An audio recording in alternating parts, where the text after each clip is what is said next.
Hello everyone, this is a short video regarding the advisory released by ICMR website on the rapid antigen testing, and it has been validated in certain conditions.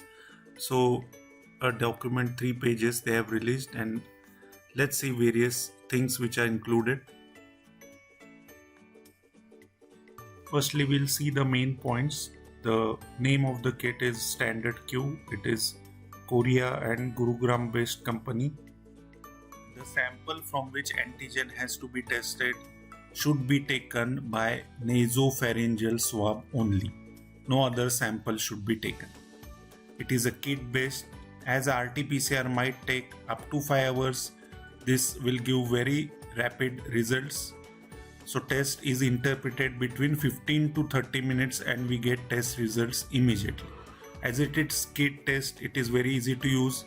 The sample to the kit should be within 1 hour. Now RT-PCR is considered the gold standard in COVID-19 testing compared to the standard Q. If you consider the 2x2 table, as RT-PCR is the gold standard, the one shaded in violet is the sensitivity. So it's a ratio of true positive divided by true positive plus false negative.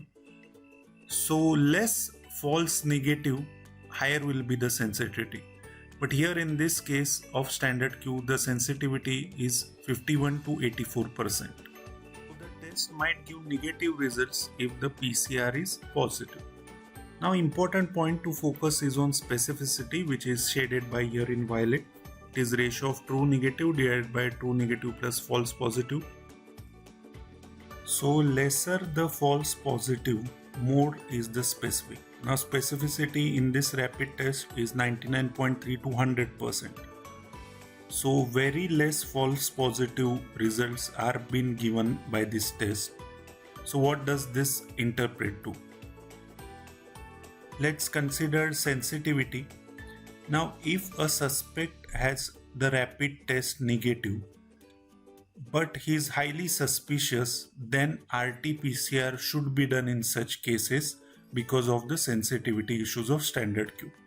But if the standard Q test is positive, as it is highly specific, no need to do RT-PCR test to confirm. Let's see the indications where ICMR validates the test. So first is in containment zones or hotspot.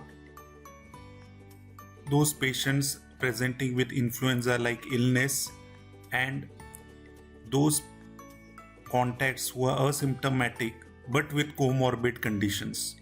So high-risk contacts with comorbidity and patients with influenza-like illness in containment zones. In hospitals, where does it indicate testing with rapid antigen testing? All patients coming to the hospital with influenza-like illness. Now next group is asymptomatic. So asymptomatic cases who are hospitalized or want to get hospitalized but they have comorbid conditions, these can be tested with antigen testing. Next asymptomatic hospital group is those who want to get elective surgery done like neurosurgery, ENT, dental, or want to go a procedure like gyroscopy, endoscopy, where the aerosol generation is more. So in this case also rapid antigen testing is validated.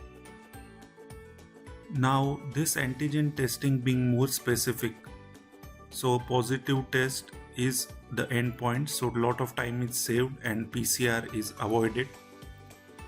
But the sensitivity of the test being low, it being used as an initial screening test is really not helpful in many cases.